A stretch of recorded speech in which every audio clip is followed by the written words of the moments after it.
നമസ്കാരം. Master K അക്കാഡമിയുടെ പുതിയൊരു video ക്ലാസ്സിലേക്ക് ഏവർക്കും സ്വാഗതം. നമ്മളിപ്പോൾ പഠിച്ചുകൊണ്ടിരിക്കുന്നത് ബയോളജിയാണ്. ബയോളജി PYQ ആൻഡ് റിലേറ്റഡ് ഫാക്ട്സിൻ്റെ മറ്റൊരു ക്ലാസ്സിലേക്ക് കടക്കാം. നോക്കിക്കോളൂ. ഒന്നാമത്തെ ചോദ്യം, താഴെ തന്നിരിക്കുന്നവയിൽ ഏതാണ് ശരിയായി ചേരുംപടി ചേരാത്തത് എന്നാണ് ഒന്നാമത്തെ ചോദ്യം. എന്താണ് ചേരുംപടി ചേരാത്തത് എന്നതാണ് ചോദിച്ചിരിക്കുന്നത് കേട്ടോ. അപ്പം നമുക്ക് നോക്കാം. ടൈപ്പ് 1 പ്രമേഹം. ഈ അടുത്തിടയ്ക്ക് PSC ചോദിച്ച ഒരു ചോദ്യമാണിത്. നോക്കിക്കോളൂ. ടൈപ്പ് 1 പ്രമേഹം, അതിന് എക്സ്പ്ലനേഷൻ കൊടുത്തിട്ടുണ്ട്. സെല്ലുകൾ ഇൻസുലിനോട് സംവേദനക്ഷമതയില്ലാത്ത ഒരു ജീവിതശൈലി രോഗമാണ്. സെല്ലുകൾക്ക് ഇൻസുലിനോട് സംവേദനക്ഷമതയില്ലാത്തൊരു ജീവിതശൈലി രോഗം. രണ്ടാമത്തെ പോയിന്റ് നോക്കൂ. സാർസ്, ഒരു വൈറൽ ശ്വാസകോശ രോഗം. മൂന്നാമത്തെ പോയിന്റ് നോക്കൂ. Multiple sclerosis. ആ രോഗാവസ്ഥയ്ക്ക് കൊടുത്തിരിക്കുന്ന എന്താണ് എക്സ്പ്ലനേഷൻ? അസ്ഥികൂട വ്യവസ്ഥയെ ബാധിക്കുന്ന വിറ്റാമിൻ കുറവുള്ള രോഗമാണ് മൾട്ടിപ്പിൾ സ്ക്ലീറോസിസ് എന്നാണ് ഇവിടെ കൊടുത്തിരിക്കുന്നത്. ഇതിനകത്ത് ശരിയായി ചേരുംപടി ചേരാത്തത് ഏതൊക്കെയാണെന്നാണ് നമ്മളിവിടെ ആൻസർ ആയിട്ട് എഴുതേണ്ടുന്നത്. നമുക്ക് കൃത്യമായിട്ട് എല്ലാവർക്കും എന്താണ് കോവിഡ് എന്ന് വന്നത് കൊണ്ട് അറിയാവുന്ന ഒരു പേരാണ് ഇത് സാർസ്. സാർസ് ഒരു വൈറൽ ഡിസീസ് ആണെന്നും അതൊരു ശ്വാസകോശ രോഗമാണെന്നും നമുക്ക് അറിയാല്ലേ. അപ്പൊ സാർസ് ഒരു വൈറൽ ശ്വാസകോശ രോഗമാണ് എന്നുള്ളത് എന്താണ് ശരിയായി ചേരുംപടി ചേരുന്നവയാണ്. അപ്പൊ നമുക്ക് ചേരാത്തതാണ് അറിയേണ്ടുന്നത്. ഓക്കെ, നമുക്ക് പ്രമേഹവുമായി ബന്ധപ്പെട്ട് നമുക്ക് എന്തറിയാം? പ്രമേഹം ഒരു ജീവിതശൈലി രോഗമാണെന്ന് ബേസിക്കായിട്ട് നമ്മൾ പഠിച്ചു വെച്ചിട്ടുണ്ട്. പക്ഷേ പ്രമേഹത്തെ ടൈപ്പ് 1 എന്നും ടൈപ്പ് 2 എന്നും രണ്ടായിട്ട് തരംതിരിച്ചിട്ടുണ്ട്. അപ്പോൾ അത് ഏതാണെന്ന് അറിഞ്ഞിരിക്കണം. അപ്പം ടൈപ്പ് 2 പ്രമേഹമാണ് എന്ത്? ജീവിതശൈലി രോഗം. അപ്പോൾ ഇതെന്താണ്? തെറ്റാണ്. പിന്നെ അത് തെറ്റായിട്ടുള്ളത് ഏതാണ്? Option A. അപ്പം നമുക്കിവിടെ രണ്ടാമത്തത് ശരിയായത് മൂലം 2 ഓപ്ഷൻ ഉള്ളതൊക്കെ എന്ത് ചെയ്യാം? കട്ട് ചെയ്യാം. അപ്പം അങ്ങനെയാണെങ്കിൽ 1ഉം 2ഉം മാത്രവും കട്ട് ചെയ്യാം. മുകളിലുള്ളവയെല്ലാം ഓപ്ഷൻ ഡിയും കട്ട് ചെയ്യാം. ഓപ്ഷൻ സിയും ഓപ്ഷൻ ബിയും മാത്രം നിന്നാൽ മതി. അപ്പം ഇതിനകത്ത് തെറ്റായിട്ടുള്ള ജോഡി ഏതാണ്? ഒന്നാമത്തെ തെറ്റായിട്ടുള്ള ജോഡിയാണെന്ന് നമുക്ക് മനസ്സിലായി. പിന്നെ ഒന്നുള്ള ഒരു ഓപ്ഷൻ പോലും ഇല്ല. നേരിട്ട് നമുക്ക് എവിടേക്ക് എത്താം? 1, 3 എന്ന ഓപ്ഷനിലേക്ക് എത്താം. ശരിയായ ഉത്തരം. അപ്പം ഇത് മാത്രമല്ല, ഇത് എന്താണ്? ശരിയായി ചേരാത്തതാണ്. അപ്പം നമുക്ക് ഇതിനെ ഓരോന്നിനെ കുറിച്ചും പഠിക്കണം. നോക്കൂ. ടൈപ്പ് 1 പ്രമേഹം. ഓപ്ഷൻ സി ആണ് വന്നേക്കുന്നത്. ഏതൊക്കെയാണ്? 1ഉം 3ഉം എന്ത് ചെയ്യുന്നില്ല? ചേരുന്നില്ല എന്ന് പറഞ്ഞു. അപ്പം ടൈപ്പ് 1 പ്രമേഹം, അതിനകത്തിരിക്കുന്ന എക്സ്പ്ലനേഷൻ തെറ്റാണ്. അപ്പം കറക്റ്റായിട്ടുള്ള എക്സ്പ്ലനേഷൻ പഠിക്കണം. പാൻക്രിയാസ് ഗ്രന്ഥി ശരീരത്തിന് ആവശ്യമായ ഇൻസുലിൻ ഉൽപ്പാദിപ്പിക്കുന്നത് പരാജയപ്പെടുമ്പോൾ ഉണ്ടാകുന്ന അവസ്ഥയാണ് എന്ത്? ഇൻസുലിൻ ആശ്രിത പ്രമേഹമായ ടൈപ്പ് 1. ഇത്രയേ ഉള്ളൂ. ഇതിനകത്ത് എന്ത് ചെയ്യുന്നില്ല? പാൻക്രിയാസ് ഇൻസുലിനെ ഉൽപ്പാദിപ്പിക്കുന്നില്ല. അപ്പോൾ ഇൻസുലിൻ ആശ്രിതമാണ്. ഇൻസുലിൻ നമ്മൾ പുറത്തുനിന്ന് കൊടുക്കണം. കുട്ടികൾക്കൊക്കെയാണ് കൂടുതലായും ടൈപ്പ് 1 പ്രമേഹം കാണപ്പെടുന്നത്. അവർക്ക് ഇൻസുലിൻ എന്ത് ചെയ്യണം? പുറത്തുനിന്ന് കുത്തിവെക്കുന്ന അവസ്ഥയാണ് ടൈപ്പ് 1 പ്രമേഹം. ഓക്കെ, ഇനി ടൈപ്പ് 2 പ്രമേഹം. ശരീരത്തിലുള്ള ഇൻസുലിനോട് സെല്ലുകൾക്ക് സംവേദനക്ഷമത ഇല്ലാത്ത അവസ്ഥ. ഇവിടെ എന്താണ്? ഇൻസുലിൻ ഉണ്ട്. ശരീരത്തിലെ പാൻക്രിയാസ് ഇൻസുലിനെ ഉൽപ്പാദിപ്പിക്കുന്നുണ്ട്. പക്ഷേ ശരീരത്തിലെ സെല്ലുകൾക്ക് ഈ ഇൻസുലിനോട് കോണ്ടാക്ട് ചെയ്യാൻ സാധിക്കാത്ത അവസ്ഥ, സംവേദനക്ഷമത ഇല്ലാത്ത അവസ്ഥയാണ് എന്ത്? ടൈപ്പ് 2 പ്രമേഹം എന്ന് പറയുന്നത്. ഓക്കെ, ഇതൊരു ജീവിതശൈലി രോഗത്തിന് ഉദാഹരണമാണ്. നമ്മുടെ ശരിയായി വ്യായാമമില്ലാത്ത അവസ്ഥയും നമ്മുടെ ആഹാര രീതികളൊക്കെ മൂലം നമുക്കുണ്ടാകുന്ന ഒരു രോഗമാണ് ഇത് ടൈപ്പ് 2 പ്രമേഹം. ഒരുപാട് മരുന്ന് ഉപയോഗിക്കുന്നവരിലും ടൈപ്പ് 2 പ്രമേഹം കണ്ടുവരുന്നുണ്ട്. ഓക്കെ, ഇവിടെ എന്തുണ്ട്? ഇൻസുലിൻ ഉണ്ടേ, മറക്കരുതേ. അടുത്ത പോയിന്റിലേക്ക് വരാം. പ്രമേഹമുള്ള വ്യക്തിക്ക് ശരീരത്തിലെ ഗ്ലൂക്കോസ് ഗ്ലൈക്കോജൻ ആകാതെ എന്ത് ചെയ്യുന്നുണ്ട്? മൂത്രത്തിലൂടെ നഷ്ടപ്പെടുന്നു. മൂത്രത്തിലൂടെ എന്ത് നഷ്ടപ്പെടുന്നുണ്ട്? ഗ്ലൂക്കോസ് മൂത്രത്തിലൂടെ നഷ്ടപ്പെടുന്നു. ഇതിനൊരു പേര് പറയും കേട്ടോ, ഡയബറ്റീസ് മെലിറ്റസ്. ഓർത്ത് വെക്കണം, ഡയബറ്റീസ് ഇൻസിപ്പിഡസ് ഒക്കെ ഉണ്ട്, ഇത് ഡയബറ്റീസ് മെലിറ്റസ്. ഷുഗർ വരുന്ന ആൾക്കാർ മെലിയും എന്ന് ഓർത്താൽ മതി കേട്ടോ, ഡയബറ്റീസ് മെലിറ്റസ്. ഓക്കെ, എന്താണ്? മൂത്രത്തിലൂടെ ഗ്ലൂക്കോസ് നഷ്ടപ്പെടുന്ന അവസ്ഥ. പ്രമേഹമുള്ളവർക്ക് മൂത്രത്തിലൂടെ ഗ്ലൂക്കോസ് നഷ്ടപ്പെടുന്ന അവസ്ഥയാണ് ഡയബറ്റീസ് മെലിറ്റസ്. അടുത്ത പോയിന്റ് നോക്കൂ, മൾട്ടിപ്പിൾ സ്ക്ലീറോസിസ്. മൾട്ടിപ്പിൾ സ്ക്ലീറോസിസ് നോക്കൂ, തലച്ചോറിനെയും കേന്ദ്ര നാഡീ വ്യവസ്ഥയെയും ബാധിക്കുന്നു. Multiple sclerosis എന്തിനെയൊക്കെയാണ്? തലച്ചോറിനെയും കേന്ദ്ര നാഡീ വ്യവസ്ഥയെയും ബാധിക്കുന്നു. നാഡീകോശങ്ങളെ സംരക്ഷിക്കുന്ന പാളിയായ മൈലിൻ ഷീത്താണ് എന്ത് ഇവിടെ നശിക്കുന്നത്. അപ്പം മൈലിൻ ഷീത്ത് നശിക്കുന്ന ഒരവസ്ഥയാണ് ഇത് മൾട്ടിപ്പിൾ സ്ക്ലീറോസിസ്. നിങ്ങൾക്ക് ഇവിടെ ഒരു ചിത്രം കാണാൻ സാധിക്കും അല്ലേ? നോക്കൂ, ഇതെന്താണ്? ഇതൊരു നാഡീകോശമാണ് അല്ലേ, ഒരു ന്യൂറോൺ ആണ് നാഡീകോശം. നോക്കൂ, ഇതിനകത്തൊരു നീണ്ട തന്തുവിനെ കാണാൻ സാധിക്കും. ഈ നീണ്ട തന്തു ഉണ്ടല്ലോ ഇവിടെ കൊടുത്തിരിക്കുന്നത്, ഇതാണ് ഞാനിവിടെ വരച്ചിരിക്കുന്നത് കേട്ടോ. ഇതിൻ്റെ പേരാണ് ആക്സോൺ. എന്താണ്? ഈ നാഡീകോശത്തിലെ ഈ നീണ്ട തന്തുവിൻ്റെ പേരാണ് ആക്സോൺ. ഈ ആക്സോണിനെ പൊതിഞ്ഞ് കാണപ്പെടുന്ന ഒരു സ്ഥലമാണ് എന്ത്? ഈ മൈലിൻ ഷീത്ത്. ഈ ആക്സോണിന് സംരക്ഷണം നൽകുന്ന ഒരു സ്ഥലമാണ് എന്ത്? ഈ മൈലിൻ ഷീത്ത്. ഇവിടെ യെല്ലോ കളറിൽ കാണാൻ സാധിക്കും മൈലിൻ ഷീത്ത്. ഓക്കെ, അപ്പം ഈ മൈലിൻ ഷീത്തിന് നാശമുണ്ടാകുന്ന അവസ്ഥ, അത് നശിക്കുന്ന അവസ്ഥയാണ് എന്ത്? Multiple sclerosis. ഓക്കെ ആണല്ലോ, മനസ്സിലായോ? അപ്പം നമുക്ക് അടുത്ത ക്വസ്റ്റ്യനിലേക്ക് പോകാം. നോക്കൂ, രണ്ടാമത്തെ ക്വസ്റ്റ്യൻ, മെലിഞ്ഞ രോഗം എന്നറിയപ്പെടുന്ന അസുഖം ഏതാണ്? ഓപ്ഷൻ എ കുതിരസന്നി, option B polio, option C AIDS and option D plague. നോക്കൂ, മെലിഞ്ഞ രോഗം. ഈ രോഗം വരുന്ന ആൾ മെലിയും. അങ്ങനെയാണ് നമ്മൾ പെട്ടെന്ന് പോളിയോയിലേക്ക് പോകും. പോളിയോ രോഗം പിടിക്കുന്ന ആൾക്ക് ആളുടെ ശരീരഭാഗങ്ങൾ ഇങ്ങനെ മെലിയാറുണ്ട് അല്ലേ? അപ്പോൾ പോളിയോ രോഗം അല്ല, ഓപ്ഷൻ സി എയ്ഡ്സ് ആണ്. എങ്ങനെ അറിയപ്പെടുന്നത്? മെലിഞ്ഞ രോഗം എന്നറിയപ്പെടുന്നത് എന്താണ്? എയ്ഡ്സ് ആണ്. എയ്ഡ്സ് എങ്ങനെ അറിയപ്പെടുന്നു? മെലിഞ്ഞ രോഗം. നോക്കാം, AIDS acute immuno deficiency syndrome. ഇങ്ങനെയാണ് പൂർണ്ണരൂപം, അക്യൂട്ട് ഇമ്മ്യൂണോ ഡെഫിഷ്യൻസി സിൻഡ്രോം. ഇതിനകത്ത് ഈ വാക്കൊക്കെ നിങ്ങൾ നോക്കിക്കോണം. രോഗപ്രതിരോധ ശേഷിയാണിത് ബാധിക്കുന്നത്, അതായത് നമ്മുടെ ഇമ്മ്യൂണിറ്റിയെ, അതായത് രോഗപ്രതിരോധ ശേഷിയെ ബാധിക്കുന്നു. ഇതെന്താണ്? ഒരു വൈറൽ ഡിസീസാണ്. ഓക്കെ, ഇതെന്താണ്? ഒരു വൈറൽ ഡിസീസാണ്.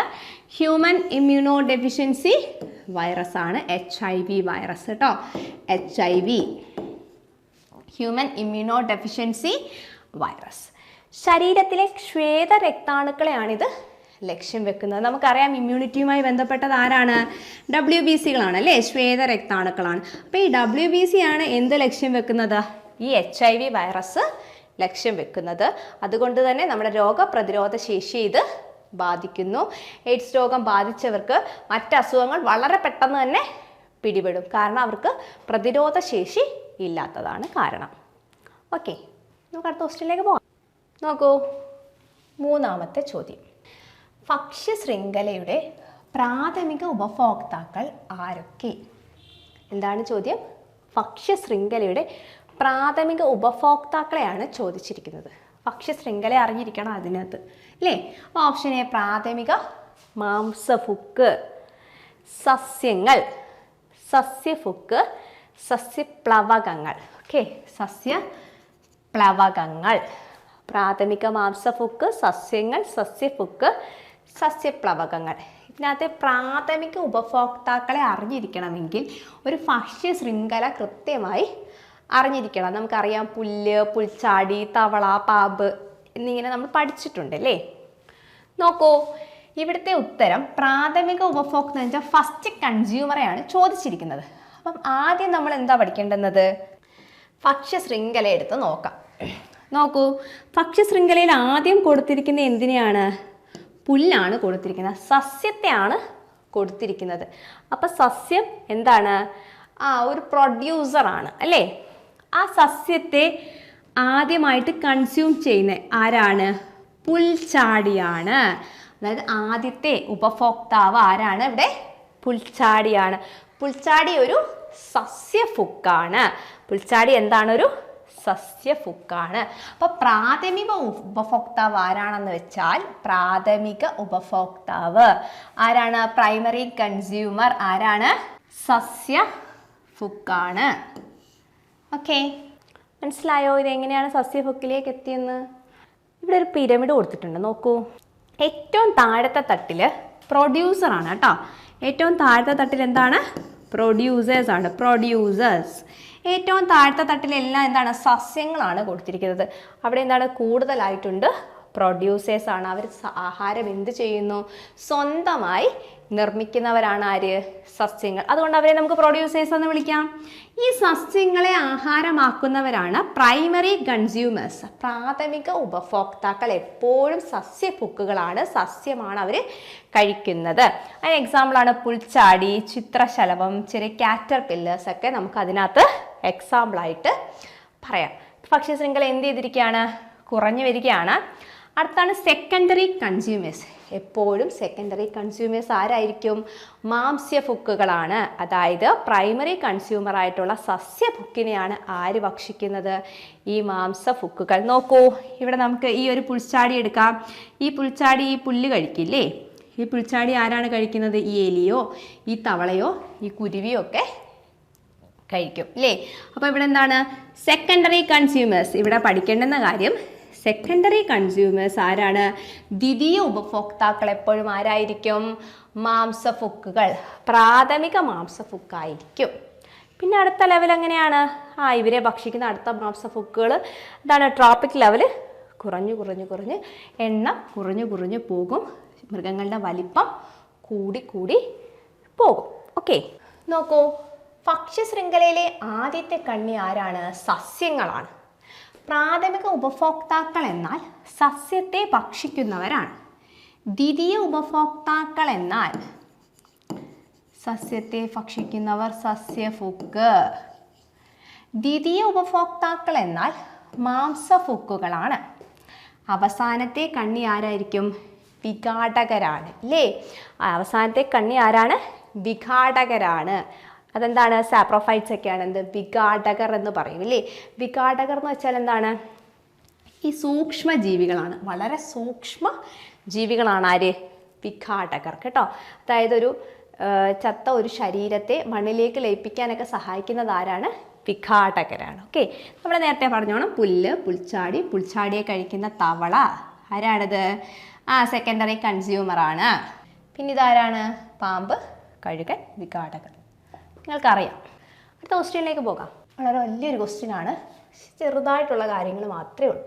പോഷണ പ്രക്രിയയിലെ ശരിയായ ഘട്ടങ്ങളെ സൂചിപ്പിക്കുന്ന ഫ്ലോ ചാർട്ട് ചുവടെ കൊടുത്തിരിക്കുന്നവയിൽ നിന്നും കണ്ടെത്തി എഴുതുക. ശരിയായ ഘട്ടം, ശരിയായ ഓർഡർ എന്താണെന്നാണ് ഇവിടെ കൊടുത്തിരിക്കുന്നത്. പോഷണ പ്രക്രിയ എന്താണ്? നമ്മൾ ആഹാരം കഴിക്കുന്നതും അത് ദഹിക്കുന്നതൊക്കെയാണ് എന്ത്? പോഷണ പ്രക്രിയ. ഓക്കെ, അപ്പം അടുത്ത option A, B, C, D 4 option കൊടുത്തിട്ടുണ്ട്. നമുക്ക് നോക്കാം. ഓപ്ഷൻ എ എന്താണ് പറയുന്നത്? ആഹാര സ്വീകരണമാണ്. ആഹാര സ്വീകരണം. അപ്പം നമുക്ക് ഇതിൽ നിന്ന് മനസ്സിലാക്കാം, പോഷണ പ്രക്രിയയിലെ ആദ്യ ഘട്ടം എന്ത് തന്നെയാണ്? ആഹാര സ്വീകരണം. ആഹാരത്തെ സ്വീകരിച്ചാൽ മാത്രമേ മറ്റ് പ്രോസസ്സുകൾ നടക്കുകയുള്ളൂ. അപ്പം നമുക്കിതിൽ നിന്നും ഓപ്ഷൻ സിയും ഓപ്ഷൻ ഡിയും കട്ട് ചെയ്യാം.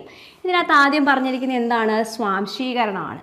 ആഹാര സ്വീകരണം രണ്ടാമതാണ് കൊടുത്തിരിക്കുന്നത്. അതുകൊണ്ട് തന്നെ ഈ ഓപ്ഷൻ തെറ്റാണ്. ഇവിടെ നോക്കൂ, നാലാമതായിട്ട് ആദ്യം തന്നെ ദഹനമാണ് കൊടുത്തിരിക്കുന്നത്. അതുകൊണ്ട് തന്നെ ഈ ഓപ്ഷനും തെറ്റാണ്. നമുക്ക് ഈ 2 ഓപ്ഷൻ മാത്രം അനലൈസ് ചെയ്താൽ മതി. നോക്കൂ, അപ്പം നമ്മൾ ഒഴിവാക്കാനുള്ളവയെ ഒഴിവാക്കി. ആഹാര സ്വീകരണം ആദ്യമായി പറഞ്ഞു. അത് കഴിഞ്ഞിട്ട് ഇവിടെ പറയുന്നത് ആഗിരണമാണ്. സ്വീകരിച്ച ആഹാരത്തെ ആഗിരണം ചെയ്യുന്നെന്നാണ് രണ്ടാമതായി പറയുന്നത്. മൂന്നാമതാണ് ഇത് എന്ത് ചെയ്യുന്നത്? ദഹിക്കുന്നത് എന്ന് പറയുന്നു അല്ലേ? ഇത് ശരിയാണോ? അല്ല, തെറ്റാണ്. നമുക്ക് എല്ലാവർക്കും അറിയാം ദഹനം എവിടെ വെച്ച് തന്നെ, വായിൽ വെച്ച് തന്നെ ആരംഭിക്കുന്നുണ്ട്. അതുകൊണ്ട് ഇതെന്താണ്, തെറ്റാണ്. അപ്പം നമുക്ക് അടുത്ത ഓപ്ഷനിലേക്ക് വരാം. നോക്കൂ, ആഹാര സ്വീകരണം. അത് കഴിഞ്ഞ് ആഹാരം എന്ത് ചെയ്യുന്നു, ദഹിക്കുന്നു. അത് കഴിഞ്ഞിട്ട് എന്താണ് ചെയ്യുന്നത്, ആഗിരണം ചെയ്യുന്നു, അതിനെ അബ്സോർബ് ചെയ്യുന്നു. നാലാമതായിട്ട് സ്വാംശീകരണം, അതിനെ വേർതിരിച്ച് എടുക്കുന്നു. അഞ്ചാമതായിട്ടാണ് എന്ത്, വിസർജനം. അപ്പം ഇതാണ് എന്ത്, കറക്റ്റായിട്ട് ഓർഡറിൽ പോയിക്കൊണ്ടിരിക്കുന്നത് അല്ലേ. അപ്പോൾ ഈ ശരിയായ ഓപ്ഷൻ ഏതാണ്, ബി ആണ്. നമുക്ക് ആഹാരം ആദ്യം എന്ത് ചെയ്യുന്നു, സ്വീകരിക്കുകയാണ് ചെയ്യുന്നത്. രണ്ടാമതായിട്ട് അത് എന്ത് ചെയ്യുന്നു, ദഹിക്കുന്നു. ദഹനം എവിടെ വെച്ചിട്ടാണ് ആരംഭിക്കുന്നത്, വായിൽ വെച്ച് തന്നെ ആരംഭിക്കുന്നു. നമുക്ക് റിലേറ്റഡ് ഫാക്ട്സിലേക്ക് പോകാം. ദഹനം വായിൽ വെച്ച് തന്നെ ആരംഭിക്കുന്നു. അതിന് പറയുന്ന പേരാണ് മെക്കാനിക്കൽ ഡൈജഷൻ. എന്താണ്, മെക്കാനിക്കൽ ഡൈജഷൻ. രണ്ടാമത്തെ പോയിന്റ് നോക്കൂ, വലിയ ഭക്ഷണ സംയുക്തങ്ങളെ ചെറിയ ഘടകങ്ങളാക്കി മാറ്റുന്നതാണ് ദഹനം അല്ലേ. നമ്മൾ ചവച്ചരച്ച് കഴിക്കുമ്പോൾ തന്നെ വലിയ പാർട്ടിക്കിൾസ് എന്ത് ചെയ്യുന്നുണ്ട്, ചെറുതാകുന്നുണ്ട്. ദഹനം വായിൽ വെച്ച് തന്നെ ആരംഭിക്കുന്നുണ്ട്. അടുത്ത പോയിന്റിലേക്ക് വരാം. നോക്കൂ, ആഹാര പദാർത്ഥങ്ങൾ അന്നനാളത്തിലൂടെ ആമാശയത്തിലേക്ക് എത്താൻ സഹായിക്കുന്ന തരംഗ രൂപത്തിലുള്ള ചലനമാണ് പെരിസ്റ്റാൾസിസ്. നമ്മൾ കഴിക്കുന്ന ആഹാരം എവിടെ എത്തണം, ആമാശയത്തിലേക്ക് എത്തണം. അതിന് അന്നനാളത്തിന് എന്തുണ്ടായിരിക്കണം, അന്നനാളത്തിനുള്ളിൽ ഒരു ചലനം ഉണ്ടായിരിക്കും. ആ ചലനത്തെയാണ് എന്ത് പറയപ്പെടുന്നത്, പെരിസ്റ്റാൾസിസ് എന്ന് പറയപ്പെടുന്നത്. Okay, peristalsis. അടുത്ത പോയിന്റിലേക്ക് നോക്കൂ, ആമാശയത്തിലുള്ള ആസിഡ്. എല്ലാവർക്കും അറിയാവുന്നൊരു ചോദ്യമാണ് അതിലെ. ആമാശയത്തിലുള്ള ആസിഡാണ് ഹൈഡ്രോക്ലോറിക് ആസിഡ്, HCl. എന്ത് ചെയ്യുന്നു, ദഹനത്തെ സഹായിക്കുന്ന ആസിഡാണ് ഇത്, HCl. ഓക്കെ, അടുത്ത ക്വസ്റ്റ്യനിലേക്ക് പോകാം. അഞ്ചാമത്തെ ക്വസ്റ്റ്യനാണ്, പ്രകാശ സംശ്ലേഷണവുമായി ബന്ധപ്പെട്ട ശരിയായ പ്രസ്താവന ഏതാണ്? പ്രകാശ സംശ്ലേഷണവുമായി ബന്ധപ്പെട്ട ശരിയായ പ്രസ്താവനയാണ് ചോദിച്ചിരിക്കുന്നത്. 4 പ്രസ്താവനകൾ കൊടുത്തിട്ടുണ്ട്. നോക്കാം. പ്രകാശ സംശ്ലേഷണത്തിൻ്റെ ഇരുണ്ട ഘട്ടം നടക്കുന്നത് ഗ്രാനയിലാണ്. ഒന്നാമത്തെ പോയിന്റ്. രണ്ടാമത്തെ പോയിന്റ്, അന്നജം ഗ്ലൂക്കോസിൻ്റെ രൂപത്തിൽ സൈലത്തിലൂടെ സഞ്ചരിച്ച് സസ്യത്തിൻ്റെ വിവിധ ഭാഗങ്ങളിൽ എത്തിച്ചേരുന്നു. രണ്ടാമത്തെ പോയിന്റ് പറഞ്ഞു വെച്ചു. ഇനി മൂന്നാമത്തെ പോയിന്റിലേക്ക് വരികയാണ്. പ്രകാശ സംശ്ലേഷണ സമയത്ത് പുറത്തു വരുന്ന ഓക്സിജൻ ജലത്തിൻ്റെ വിഘടന ഫലമായി ഉണ്ടാകുന്നതാണ്. മനസ്സിലായോ? ഇനി നാലാമത്തെ പോയിന്റ്, ഹരിതകം എ, ഹരിതകം ബി, കരോട്ടിൻ എന്നിവ പ്രകാശ സംശ്ലേഷണത്തിൽ നേരിട്ട് പങ്കെടുക്കുന്നു. പ്രകാശ സംശ്ലേഷണവുമായി ബന്ധപ്പെട്ട് എല്ലാ കാര്യങ്ങളും പഠിക്കുന്ന ഒരാൾക്ക് മാത്രമേ ഈ ചോദ്യത്തിന് ഉത്തരം എഴുതാൻ സാധിക്കുകയുള്ളൂ ഇല്ലേ? അല്ലെങ്കിൽ നമുക്ക് ഈ ചോദ്യം വിട്ടിട്ട് പോകാനേ പറ്റും. അപ്പം നമുക്കിതിനകത്ത് ഓരോ പോയിന്റും നോക്കാം. അതിനു മുൻപേ നമുക്കിതിനകത്ത് ശരിയായ പ്രസ്താവന ഏതാണെന്നങ്ങ് പറയാം. പ്രകാശ സംശ്ലേഷണത്തിൻ്റെ സമയത്ത് പുറത്തു വരുന്ന ഓക്സിജൻ ജലത്തിൻ്റെ വിഘടന ഫലമായാണ് ഉണ്ടാകുന്നത്. ഇത് ശരിയായൊരു പ്രസ്താവനയാണ്. മറ്റുള്ള പ്രസ്താവനകളെല്ലാം തന്നെ തെറ്റാണ്. ഓക്കെ, മറ്റുള്ള പ്രസ്താവനകളെല്ലാം തെറ്റാണ്. ശരിയായ പ്രസ്താവന, പ്രകാശ സംശ്ലേഷണ സമയത്ത് ഫോട്ടോസിന്തസിസിൻ്റെ ടൈമിൽ പുറത്തു വരുന്ന ഓക്സിജൻ, അതായത് എന്താണ്, സസ്യങ്ങൾ പുറത്തേക്ക് വിടുന്ന ഓക്സിജൻ ജലത്തിൻ്റെ വിഘടന ഫലമായിട്ടാണ് ഉണ്ടാകുന്നത്. ഓക്കെ, നമുക്ക് പോയിന്റ്സ് നോക്കാം. ഫാക്ട്സ് എന്തൊക്കെയാണ് കൊടുത്തിരിക്കുന്നത്? അന്നജം ഗ്ലൂക്കോസിൻ്റെ രൂപത്തിൽ ഫ്ലോയം കുഴലുകളിലൂടെയാണ് സസ്യത്തിൻ്റെ വിവിധ ഭാഗങ്ങളിലേക്ക് എത്തിച്ചേരുന്നത്. എന്തിലൂടെയാണ്? ഫ്ലോയം കുഴലുകളിലൂടെയാണ്. അപ്പോൾ സൈലവും ഫ്ലോയവും നമ്മളിവിടെ പഠിക്കണം. സൈലം എന്താണ് ചെയ്യുന്നത്? മണ്ണിൽ നിന്നും ജലവും ലവണവും സസ്യത്തിൻ്റെ വിവിധ ഭാഗങ്ങളിലേക്ക് എത്തിക്കുന്ന ഭാഗമാണ് എന്ത്? സൈലം കുഴലുകൾ. മണ്ണിലുള്ള ജലവും ലവണവും സസ്യത്തിൻ്റെ വിവിധ ഭാഗങ്ങളിലേക്ക് എത്തിക്കുന്നത് സൈലമാണ്. എന്നാൽ സസ്യങ്ങളിൽ നിന്നും അന്നജം ഗ്ലൂക്കോസിൻ്റെ രൂപത്തിൽ സസ്യത്തിൻ്റെ വിവിധ ഭാഗങ്ങളിലേക്ക് കൊണ്ടുപോകുന്നത് ഏത് കുഴലിലൂടെയാണ്? ഫ്ലോയം കുഴലുകളിലൂടെയാണ്. ഓക്കെ, മൂന്നാമത്തെ പോയിന്റ് നോക്കൂ. പ്രകാശ സംശ്ലേഷണത്തിൻ്റെ പ്രകാശഘട്ടം നടക്കുന്നത് ഗ്രാനയിലാണ്. നമ്മൾ അവിടെ പറഞ്ഞ എന്താണ്? ഇരുണ്ട ഘട്ടം എന്നാണ് അല്ലേ? ചോദ്യത്തിൽ എന്താണ് കൊടുത്തിരുന്നത്? ഇരുണ്ട ഘട്ടം എന്നാണ്. എന്നാൽ ഗ്രാനയിൽ നടക്കുന്നത് എന്താണ്? പ്രകാശ സംശ്ലേഷണത്തിൻ്റെ പ്രകാശഘട്ടമാണ്. ഓക്കെ, നോക്കൂ. അപ്പോൾ ഇരുണ്ട ഘട്ടം നടക്കുന്നത് എവിടെയാണ്? സ്ട്രോമയിലാണ്. ഓക്കെ, അപ്പോൾ പ്രകാശ സംശ്ലേഷണത്തിൽ 2 ഘട്ടങ്ങളാണ് ഉള്ളത്. ഓക്കെ, ഏതൊക്കെയാണ്? ഗ്രാനയിലേത് ഏതാണ്? പ്രകാശഘട്ടം. അതിനെന്ത് വേണം? പ്രകാശം വേണം. സ്ട്രോമയിലേതിനോ എന്ത് വേണ്ട? പ്രകാശം വേണ്ട. അതുകൊണ്ട് അത് ഇരുണ്ട ഘട്ടമാണ് കേട്ടോ. ഇരുണ്ട ഘട്ടമാണ്. ഓക്കെ, നമുക്ക് നോക്കൂ. ഹരിതകം എ മാത്രമാണ് പ്രകാശ സംശ്ലേഷണത്തിൽ നേരിട്ട് പങ്കെടുക്കുന്നത്. പ്രകാശ സംശ്ലേഷണത്തിൽ നേരിട്ട് പങ്കെടുക്കുന്നത് ഹരിതകം എ മാത്രമാണ്. മറ്റുള്ളവയെല്ലാം നമ്മൾ പഠിച്ച ഹരിതകം ബിയും കരോട്ടിനൊക്കെ എന്താണ്? സഹായക വർണ്ണങ്ങളാണ്. ഹരിതകം എക്ക് പ്രകാശ സംശ്ലേഷണത്തിൽ പങ്കെടുക്കാൻ വേണ്ടുന്ന സഹായങ്ങൾ ചെയ്യുകയാണ് ആരുടെ ജോലി? ഹരിതകം ബിയുടെയും കരോട്ടിൻ്റെയും ഒക്കെ. ഓക്കെ, ഹരിതകം എ മാത്രമേ ഫോട്ടോസിന്തസിസിൽ നേരിട്ട് പങ്കെടുക്കുന്നുള്ളൂ. ഓക്കെ ആണല്ലോ. അപ്പം നമുക്കിനകത്ത് നോക്കാം. ഹരിതകത്തിലെ ദ്രാവക ഭാഗമാണ് സ്ട്രോമ. ഹരിതകത്തിലെ അടുക്ക് പോലത്തെ സ്തരസഞ്ചികളാണ് ഗ്രാന. ഓക്കെ, ദ്രാവക ഭാഗമാണ് സ്ട്രോമ. സ്തരസഞ്ചികൾ പോലെയുള്ള അടുക്ക് ഭാഗമാണ് ഗ്രാന. ഇതൊരു ഹരിതകമാണ് ഇവിടെ കൊടുത്തിരിക്കുന്നത്. ഒരു ഹരിതകം. ഇതിനകത്ത് സ്ട്രോമയും ഗ്രാനയും കാണിച്ചിട്ടുണ്ട്. ഓക്കെ, ഈ ഹരിതകത്തിനകത്ത് ഇങ്ങനെ സ്തരസഞ്ചികൾ പോലെ ഈ ഗ്രീൻ കളറിൽ അടുക്കി അടുക്കി വെച്ചിരിക്കുന്നതാണ് എന്ത്? ഗ്രാന. ഇവിടെയാണ് എന്ത് നടക്കുന്നത്? പ്രകാശഘട്ടം. ഇവിടെയാണ് പ്രകാശഘട്ടം. ഇതിനുള്ളിൽ ഈ ദ്രാവകം പോലെ കാണപ്പെടുന്ന ഒരു വെള്ളം പോലെ കാണപ്പെടുന്ന ഭാഗമാണ് എന്ത്? സ്ട്രോമ. അപ്പോൾ ഹരിതകം ഇതാണെങ്കിൽ ഗ്രാനയും സ്ട്രോമയും മനസ്സിലായല്ലോ. നമുക്ക് അടുത്ത ക്വസ്റ്റ്യനിലേക്ക് പോകാം. ഇതുമായി ബന്ധപ്പെട്ട മറ്റൊരു ക്വസ്റ്റ്യനാണ്. നോക്കൂ. പ്രകാശ സംശ്ലേഷണ സമയത്ത് പുറന്തള്ളുന്ന ഓക്സിജൻ്റെ ഉറവിടം ഏതാണ്? ഓക്സിജൻ്റെ ഉറവിടം നമ്മൾ കഴിഞ്ഞ ക്വസ്റ്റ്യനിൽ തന്നെ അത് പഠിച്ചു. ഓക്സിജൻ എങ്ങനെയാണ്? ജലം വിഘടിച്ചാണ് ഓക്സിജൻ പുറത്തേക്ക് വരുന്നതെന്ന് അല്ലേ? നമുക്കൊണ്ട് വളരെ വേഗം തന്നെ എവിടേക്ക് എത്താം? ഉത്തരത്തിലേക്കെത്താം. ജലത്തിൻ്റെ വിഘടനം. ജലത്തിൻ്റെ വിഘടനം മൂലമാണ് എന്ത് വരുന്നത്?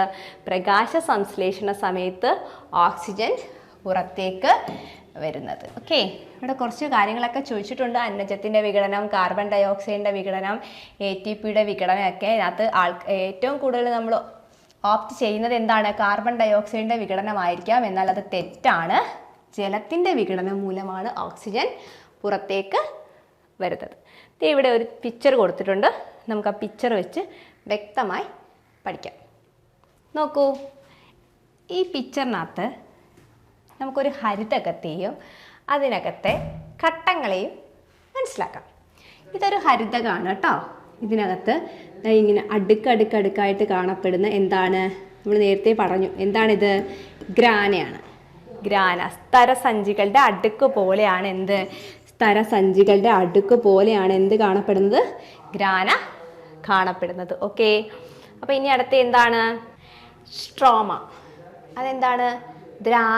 ദ്രാവക അവസ്ഥയിലാണ് കാണപ്പെടുന്നത് സ്ട്രോമ. ഓക്കെ, അപ്പോൾ നമുക്കിവിടെ പ്രകാശഘട്ടവും ഇരുണ്ട ഘട്ടവും ചേർത്താണ് പറയുന്നത്. ലൈറ്റ് ആൻഡ് ഡാർക്ക് റിയാക്ഷൻ്റെ റിലേഷൻഷിപ്പാണ് പറയുന്നത്. അപ്പം ലൈറ്റ് റിയാക്ഷനകത്ത് എന്ത് വേണം? സൂര്യപ്രകാശം ആവശ്യമാണ്. ഇവിടെ എന്താണ് ചെയ്യുന്നതെന്ന് വെച്ച് കഴിഞ്ഞാൽ വാട്ടറിനെ H2O വാട്ടറിനെ ഓക്സിഡൈസ് ചെയ്ത് അവയെ വിഘടിപ്പിച്ച് ഓക്സിജനെ എന്ത് ചെയ്യുന്നു? ഈ പ്രകാശഘട്ടത്തിൽ ഓക്സിജനെ എന്ത് ചെയ്യുന്നു? പുറത്തേക്ക് വിടുന്നു. എന്താണ്? ജലത്തെ വിഘടിച്ച് ഓക്സിജൻ എവിടേക്ക് പോകുന്നു? പുറത്തേക്ക് പോകുന്നു. ബാക്കി ആരുണ്ട് അവിടെ? ഹൈഡ്രജൻ ഉണ്ട് അല്ലേ? ഈ ഹൈഡ്രജനെ എവിടേക്ക് കൊണ്ടുപോകുന്നു? ഇരുണ്ട ഘട്ടമായ സ്ട്രോമയിലേക്ക് വിടുന്നു. ജലത്തെ വിഘടിച്ചു. ജലം H2O ആണ്. H2O. ഓക്സിജൻ എവിടെ പോയി? സസ്യങ്ങൾ പുറത്തേക്ക് വിട്ടു അല്ലേ? ജന്തുക്കൾക്ക് ശ്വസിക്കാൻ വേണ്ടി സസ്യങ്ങൾ അത് പുറത്തേക്ക് വിട്ടു. ഹൈഡ്രജൻ എവിടേക്ക് പോയി? ഗ്രാനയിൽ നിന്നും എവിടേക്ക് പോയി? സ്ട്രോമയിലേക്ക്. ഇനി ഇവിടെ ഉണ്ടായിരുന്ന ഊർജം, പ്രകാശ ഊർജത്തെ രാസോർജമാക്കി ATPയിൽ സംഭരിച്ചു. ഈ പ്രകാശോർജത്തെ രാസോർജമാക്കി ഇവിടെ എന്ത് ചെയ്തു? ATPയിൽ സംഭരിച്ചു. ഓക്കെ. ഇനി അടുത്തയാണ് എന്ത്? ഇരുണ്ട ഘട്ടം. ഇരുണ്ട ഘട്ടത്തിലേക്ക് പോകുമ്പോൾ ഈ പ്രകാശഘട്ടത്തിൽ നിന്നും ജലത്തെ വിഘടിപ്പിച്ച് ഇവിടേക്കെത്തിയ ഹൈഡ്രജനും ഈ സസ്യങ്ങൾ ശ്വസിച്ചു വെച്ചിരിക്കുന്ന കാർബൺ ഡൈ ഓക്സൈഡില്ലേ? സസ്യങ്ങൾ പകൽ സമയത്ത് എന്താണ് ഉള്ളിലേക്ക് എടുക്കുന്നത്? കാർബൺ ഡൈ ഓക്സൈഡ് ആണ് അല്ലേ? എന്തിനു വേണ്ടിയാണ്? ഫോട്ടോസിന്തസിസിന് വേണ്ടി മാത്രമാണ് സസ്യങ്ങൾ ശ്വസിക്കുന്നത്. എപ്പോഴും നമ്മളെപ്പോലെ തന്നെ ഓക്സിജൻ ആണ്. ദെൻ സസ്യങ്ങൾ എന്താണ് ഇവിടെ? കാർബൺ ഡൈ ഓക്സൈഡ് എന്ത് ചെയ്തിരിക്കുകയാണ്? എടുത്തു വെച്ചിരിക്കുന്ന ഈ കാർബൺ ഡൈ ഓക്സൈഡും പിന്നെ ഈ ഹൈഡ്രജനും കൂടി ചേർന്ന് അവിടെ എന്ത് ഉണ്ടാക്കി? അവർ ഷുഗർ, ഗ്ലൂക്കോസ് ഫോം ചെയ്തു. C6H12O6 എന്ന ഗ്ലൂക്കോസ് അവർ ഫോം ചെയ്തു. ഓക്കെ. H2Oയ്ക്കകത്തുനിന്ന് ഓക്സിഡൈസ് ചെയ്ത് ഓക്സിജനെ എന്ത് ചെയ്തു? പുറത്തേക്ക് വിട്ടു. എവിടെയാണത്? ഗ്രാനയിലാണ്. പുറത്തേക്ക് വിട്ടിട്ട് ഹൈഡ്രജനെ സ്ട്രോമയിലേക്കാണ് അയച്ചത്. ഇരുണ്ട ഘട്ടത്തിൽ സ്ട്രോമയിൽ വെച്ച് ഹൈഡ്രജനും കാർബൺ ഡൈ ഓക്സൈഡും കൂടി ചേർന്ന് എന്തുണ്ടാക്കി? C6H12O6 എന്ന ഗ്ലൂക്കോസ് ഫോം ചെയ്തത് എവിടെയാണ്? സ്ട്രോമയിലാണ്. നമുക്ക് നോക്കാം. പ്രകാശഘട്ടത്തിൽ ഗ്രാനയിൽ വെച്ച് ജലം വിഘടിച്ച് ഓക്സിജൻ പുറത്തു പോകുന്നു.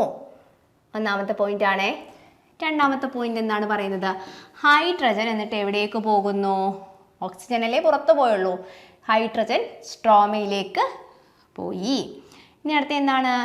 പ്രകാശോർജം രാസോർജമാക്കി ATPയിൽ സംഭരിച്ചു. ATP എന്ന് വെച്ചാൽ എന്താണ്? Adenosine ATP. അതിനെ അറിയപ്പെടുന്നത് ഊർജ നാണയം എന്നാണ് കേട്ടോ. ഊർജം സംഭരിച്ചു വെക്കുന്നതാണ് ഇതിൽ ATP. ഊർജ നാണയം എന്ന് അറിയുന്നു. അടുത്ത നോക്കൂ. സ്ട്രോമയിലെ ഇരുണ്ട ഘട്ടത്തിൽ ATPയിലെ ഊർജം ഉപയോഗിച്ച് ഹൈഡ്രജൻ കാർബൺ ഡൈ ഓക്സൈഡുമായി ചേർന്ന് എന്ത് നിർമ്മിക്കുന്നു? ഗ്ലൂക്കോസ് നിർമ്മിക്കുന്നു.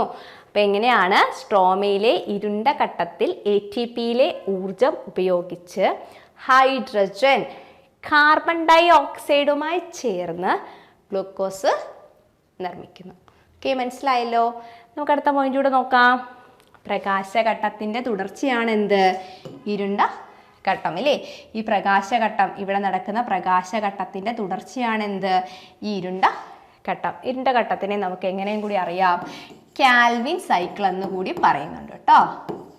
ഇരുണ്ട ഘട്ടം കാൽവിൻ സൈക്കിൾ എന്ന് കൂടി അറിയും. അടുത്ത ക്വസ്റ്റ്യനിലേക്ക് പോകാം. ജന്തുകോശങ്ങളിൽ കൂടുതലായി ഉൽപ്പാദിപ്പിക്കുന്ന വാതകം. ജന്തുക്കളിലല്ല, ജന്തുകോശങ്ങളിൽ കൂടുതലായി ഉൽപ്പാദിപ്പിക്കുന്ന വാതകം. ഓക്സിജൻ ജന്തുകോശങ്ങളിൽ ഉൽപ്പാദിപ്പിക്കുന്നുണ്ടോ? ഇല്ലല്ലേ, നമ്മൾ പുറത്തുനിന്ന് എടുക്കുകയാണ്. Option A carbon dioxide ഉണ്ട്. ഓപ്ഷൻ ബി ഓക്സിജൻ നമ്മൾ കട്ട് ചെയ്തു. Option C nitrogen. Option D ammonia. ഇതിൻ്റെ ഉത്തരം option A carbon dioxide ആണ്. കാരണം കോശങ്ങൾ ഏറ്റവും കൂടുതൽ ഉൽപ്പാദിപ്പിക്കുന്ന കാർബൺ ഡൈ ഓക്സൈഡിനെയാണ് രക്തം സ്വീകരിച്ച് ശ്വാസകോശത്തിലേക്ക് കൊണ്ടുവന്ന് പുറന്തള്ളുന്നത് അല്ലേ? ജന്തുക്കൾ പുറത്തേക്ക് വിടുന്നത് ഏത് വാതകമാണ്? കാർബൺ ഡൈ ഓക്സൈഡ് ആണ് അല്ലേ? അത് കോശങ്ങളിൽ നിന്നാണ് വരുന്നത്. പോയിന്റ് നോക്കൂ. ജന്തുകോശം, സെല്ലുകൾ, ആനിമൽ സെല്ല് കണ്ടെത്തിയത് ആരാണ്? റോബർട്ട് ഹുക്കാണ്. ജീവന്റെ അടിസ്ഥാന യൂണിറ്റ് ആണ് കോശങ്ങൾ. എല്ലാവർക്കും അറിയാവുന്നൊരു പോയിന്റാണ് അതല്ലേ. അടുത്ത പോയിന്റിലേക്ക് വരാം. ജന്തുകോശം യൂക്കാരിയോട്ടിക് ആണ്. എന്താണ് യൂക്കാരിയോട്ടിക് എന്ന് വെച്ചാൽ കൃത്യമായി ഒരു ന്യൂക്ലിയസ് ഉള്ളതാണ്. EU എന്ന് വെച്ചാൽ എന്താണ്? ട്രൂ, ശരിയായത്, റിയൽ ആയത്. അപ്പോൾ റിയൽ ആയിട്ടുള്ള ഒരു ന്യൂക്ലിയസ് ഉള്ളത് കൊണ്ടാണ് ജന്തുകോശം എന്താണ്? യൂക്കാരിയോട്ടിക് ആണ് എന്ന് പറയുന്നത്. അടുത്ത പോയിന്റ് നോക്കൂ. ഏറ്റവും ചെറിയ കോശങ്ങളാണ് മൈക്കോപ്ലാസ്മകൾ. മൈക്കോപ്ലാസ്മകളാണ് ഏറ്റവും ചെറിയ കോശങ്ങൾ. അപ്പോൾ ഏറ്റവും വലിയ കോശമാണ് ഇത്? ഒട്ടകപ്പക്ഷിയുടെ മുട്ട. അപ്പോൾ ഒട്ടകപ്പക്ഷിയുടെ മുട്ട വലിയ കോശവും ചെറിയ കോശം ഏതാണ്? മൈക്കോപ്ലാസ്മയുമാണ്. അപ്പം മനുഷ്യ ശരീരത്തിലെ വലിയ കോശവും ചെറിയ കോശവും ഏതാണെന്ന് നമ്മൾ അറിഞ്ഞിരിക്കണം. മനുഷ്യ ശരീരത്തിലെ ഏറ്റവും വലിയ കോശം ഏതാണെന്ന് വെച്ചാൽ എന്താണ്? സ്ത്രീ ശരീരത്തിലെ അണ്ഡവും. ഏറ്റവും ചെറിയ കോശമാണെങ്കിൽ അതേതാണ്? സ്പേമുമാണ്, പുംബീജവുമാണ് ഏറ്റവും ചെറിയ. അടുത്ത ക്വസ്റ്റ്യൻ നോക്കൂ. താഴെ പറയുന്നവയിൽ ഏതാണ് ജീവിതശൈലി രോഗത്തിന് ഉദാഹരണം? ആദ്യം തന്നെ പഠിച്ചതിൻ്റെ തൊണ്ടില്ലേ. അപ്പോൾ അമിതവണ്ണം ഒരു ജീവിതശൈലി രോഗത്തിന് ഉദാഹരണമാണെന്ന് നമുക്കറിയാം. പിന്നെന്താണ് നമ്മളിപ്പോൾ പഠിച്ച ടൈപ്പ് 2 പ്രമേഹവും ഒരു ജീവിതശൈലി രോഗമാണ്. അപ്പം 1ഉം 2ഉം എന്ന ഓപ്ഷൻ, ഈ ഒള്ളി 1 എന്നുള്ള ഓപ്ഷൻ നമുക്ക് കട്ട് ചെയ്യാം. കാരണം എന്താണ്? 1ഉം 2ഉം നമുക്ക് അറിയാം. ഇനി ബോട്ടിലിസം എന്നത് ഒരു ജീവിതശൈലി രോഗമല്ല. ബോട്ടിലിസം എന്തല്ല? ഒരു ജീവിതശൈലി രോഗം അല്ല. ഓക്കെ, ബോട്ടിലിസം ഒരു ജീവിതശൈലി രോഗം അല്ല കേട്ടോ. അപ്പം ഇതിനകത്ത് ഓപ്ഷൻ 1ഉം 2ഉം ആണ് ശരിയായ. നോക്കൂ, ഭക്ഷണത്തിലെ കൊഴുപ്പും വ്യായാമക്കുറവും ജീവിതശൈലി രോഗത്തിൻ്റെ പ്രധാന കാരണങ്ങളാണ്. ബോട്ടിലിസം ഒരു ബാക്ടീരിയൽ രോഗമാണ്. ബോട്ടിലിസം എന്താണ്? ഒരു ബാക്ടീരിയൽ രോഗമാണ്. അടുത്ത പോയിന്റ് നോക്കൂ. ക്ലോസ്ട്രീഡിയം ബോട്ടിലിനമാണ് രോഗകാരി. ഇതിൻ്റെ ബാക്ടീരിയയുടെ പേരാണെന്ത്? Clostridium botulinum. ഭക്ഷ്യവിഷബാധയാണിത്. ആഹാരത്തിൽ നിന്നൊക്കെ ഉണ്ടാവുന്ന ഒരു ഭക്ഷ്യവിഷബാധയാണ് ഇത് ബോട്ടിലിസം. ഇത് ബാധിക്കുന്നത് നമ്മുടെ നാഡീവ്യവസ്ഥയാണ് ഈ രോഗം ബാധിക്കുന്നത് കേട്ടോ. ഭക്ഷ്യവിഷബാധയാണെങ്കിലും ഇത് ബാധിക്കുന്നത് എന്തിനെയാണ്? നാഡീ വ്യവസ്ഥയാണിത് ബാധിക്കുന്നത്. ഇതൊരു ബാക്ടീരിയൽ ഡിസീസാണ്. ബാക്ടീരിയ പഠിച്ചിരിക്കണം. Clostridium botulinum. ഓക്കെ, അടുത്ത ക്വസ്റ്റ്യനിലേക്ക് പോകാം. തലച്ചോറിൻ്റെ ഏത് ഭാഗമാണ് ശ്വസനം നിയന്ത്രിക്കുന്നത്? ഓക്കെ, തലച്ചോറിൻ്റെ ഏത് ഭാഗമാണ് ശ്വസനത്തെ നിയന്ത്രിക്കുന്നത്? Option A cerebrum, option B cerebellum, option C medulla oblongata, option D hypo. ശ്വസനം ഏത് തരം ചലനമാണെന്ന് നമ്മൾ അറിഞ്ഞിരിക്കണം ആദ്യം. എന്നാൽ മാത്രമേ നമുക്കിതിന് ഉത്തരം എഴുതാൻ സാധിക്കുകയുള്ളൂ. ശ്വസനം ഒരു അനൈച്ഛിക ചലനമാണ്.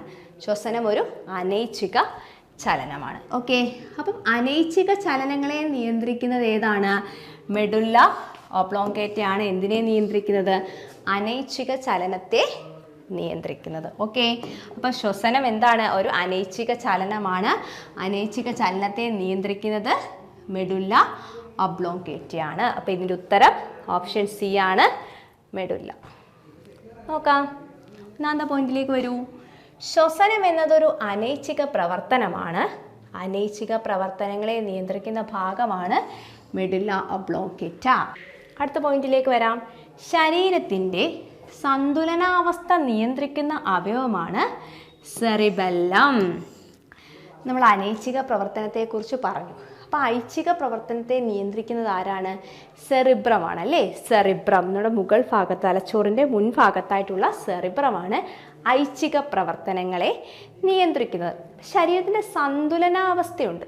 സന്തുലനാവസ്ഥയെ നിയന്ത്രിക്കുന്ന അവയവമാണ് ഇത് സെറിബെല്ലം. Okay, cerebellum. മദ്യം ബാധിക്കുന്നത് ഏത് അവയവത്തെയാണ്? മദ്യം ബാധിക്കുന്ന തലച്ചോറിൻ്റെ ഭാഗമാണ് ഇത് സെറിബെല്ലം. ഓക്കെ, അതുകൊണ്ടാണ് മദ്യപിക്കുന്നവർക്ക് എന്താണ് സ്റ്റെബിലിറ്റി ഇല്ലാത്തത് അല്ലേ. അവർ അങ്ങോട്ടും ഇങ്ങോട്ടും ഇങ്ങനെ വളഞ്ഞു പുളഞ്ഞൊക്കെ നടക്കുന്നതിന് കാരണം എന്താണ്? മദ്യം എന്തിനെ ബാധിക്കുന്നത് കൊണ്ടാണ്? സെറിബെല്ലത്തെ. നോക്കാം, 10ാമത്തെ നമ്മുടെ ലാസ്റ്റ് ക്വസ്റ്റ്യൻ ആണ് ഏത്? ടിക്ക്. ടിക്ക് എന്തിൻ്റെ വെക്റ്ററാണ്? ടിക്ക് എന്താണെന്ന് നമ്മൾ അറിഞ്ഞിരിക്കണം, എന്നാലേ നമുക്ക് ഈ ക്വസ്റ്റ്യൻ ആൻസർ ചെയ്യാൻ പറ്റൂ അല്ലേ. ടിക്ക് എന്തിൻ്റെ വെക്റ്ററാണ്? Option A Lyme disease, option B malaria, option C kala-azar, option D sleeping sickness. കേട്ടോ, സ്ലീപ്പിംഗ്. ടിക്ക് എന്ന് വെച്ചാൽ എന്താണ്? ചെള്ളാണ്, ചെള്ള്. അപ്പം ചെള്ള് പകർത്തുന്ന ഒരു രോഗം ഈ താഴെ തന്നിരിക്കുന്നവയിലുണ്ട്. അതേതാണ് എന്നാണ് നമ്മൾ അറിയേണ്ടുന്നത്. ഓക്കെ, ചെള്ള് പകർത്തുന്ന രോഗമാണ് ഏത്? Lime disease. Okay, lime. നോക്കൂ, ജീവനുള്ളവയിൽ നിന്നും പകരുന്ന രോഗങ്ങളാണ് വെക്റ്റർ ബോൺ ഡിസീസ്. അതായത് ചെള്ള്, കൊതുകുകളൊക്കെ നമ്മൾക്ക് പകർത്തുന്ന രോഗങ്ങളെ നമുക്ക് വെക്റ്റർ ബോൺ ഡിസീസ് എന്ന് പറയാൻ സാധിക്കും. നോക്കൂ, മലേറിയ രോഗം പകർത്തുന്നതാരാണ്? അനോഫിലിസ് പെൺകൊതുകുകളാണ്. മലേറിയ രോഗം പകർത്തുന്നതാരാണ്? അനോഫിലിസ് പെൺകൊതുകുകളാണ്. ഇതൊരു പ്രോട്ടോസോവൻ രോഗമാണ്. രോഗകാരി എന്താണ്? പ്രോട്ടോസോവയാണ് കേട്ടോ. മലേറിയയുടെ രോഗകാരി പ്രോട്ടോസോവയാണ്. അടുത്ത പോയിന്റിലേക്ക് നോക്കൂ, ഏതൊക്കെയാണ് ആ പ്രോട്ടോസോവകളുടെ പേരാണ് അല്ലേ? Plasmodium vivax, Plasmodium ഫാൽസിപാരം, ഫാൽസിപാരം, Plasmodium vivax, Plasmodium ഫാൽസിപാരം. മാത്രമല്ല പ്ലാസ്മോഡിയം മലേറിയ എന്നിങ്ങനെ മറ്റ് പ്രോട്ടോസോവൻസ് ഒക്കെ ഉണ്ട്. ഓക്കെ, പ്ലാസ്മോഡിയം ഉള്ളതാണെന്ന് ഓർത്തിരുന്നാൽ മതി. മലേറിയ ഉണ്ടാക്കുന്ന പ്രോട്ടോസോവകളാണ് ഏതൊക്കെ? പ്ലാസ്മോഡിയം വൈവാക്സ്, പ്ലാസ്മോഡിയം ഫാൽസിപാരം എന്നിവ. അടുത്ത പോയിന്റിലേക്ക് വരാം. കാലാസാർ. ഓപ്ഷനകത്ത് നമ്മൾ കണ്ടൊരു പേരാണല്ലേ, കാലാസാർ. പകർത്തുന്നത് ആരാണ്? സാൻഡ് ഫ്ലൈ ആണ് കേട്ടോ. Sand fly. എന്താണ്? Sand fly. കാലാസാർ പകർത്തുന്നത് ആരാണ്? Sand fly, മണലീച്ചകളാണ്. ഇതിനകത്തെയും രോഗകാരി ആരാണ്? പ്രോട്ടോസോവയാണ്. രോഗകാരി പ്രോട്ടോസോവയാണ്. സ്ലീപ്പിംഗ് സിക്നസ്, അതും ഒരു പ്രോട്ടോസോവൻ രോഗമാണ്. സേസേ ഫ്ലൈ, സേസേ ഫ്ലൈ ആണ് ഇതിന് കാരണക്കാരി. ആരാണ്? സേസേ ഫ്ലൈ ആണ്. ഈ രോഗം പകർത്തത് ആരാണ്? സേസേ ഫ്ലൈ. ഇപ്പം നമ്മളിവിടെ പ്രോട്ടോസോവൻ രോഗങ്ങൾ 3 പഠിച്ചു. ഏതൊക്കെയാണ്? മലേറിയ, പിന്നെ ഏതാണ്? സ്ലീപ്പിംഗ് സിക്നസ്, മൂന്നാമത്തേതാണ് കാലാസാർ. മലേറിയ പകർത്തുന്നതും പ്രോട്ടോസോവയാണ്. സ്ലീപ്പിംഗ് സിക്നസ് പ്രോട്ടോസോവയാണ്. കാലാസാറും പ്രോട്ടോസോവയാണ്. കാലാസാർ പകർത്തുന്നത് ആരാണ്? രോഗകാരി പ്രോട്ടോസോവയാണ്. അത് മനുഷ്യനിലേക്ക് എത്തിക്കുന്നത് ആരാണ്? സാൻഡ് ഫ്ലൈ, മണലീച്ചകളാണ്. സ്ലീപ്പിംഗ് സിക്നസ് ആണെങ്കിലോ സേസേ ഫ്ലൈ, TSC ആണ് കേട്ടോ. സേസേ ഫ്ലൈ. ഓക്കെ, മലേറിയ അനോഫിലിസ് പെൺകൊതുകുകളാണ് മലേറിയ പകർത്തത്. ഇപ്പോൾ പഠിച്ച ലൈം ഡിസീസ് ആണെങ്കിൽ ചെള്ളാണ്, ടിക്ക്. ഓക്കെ, ചെള്ളാണ് ലൈം ഡിസീസ് പകർത്തത്.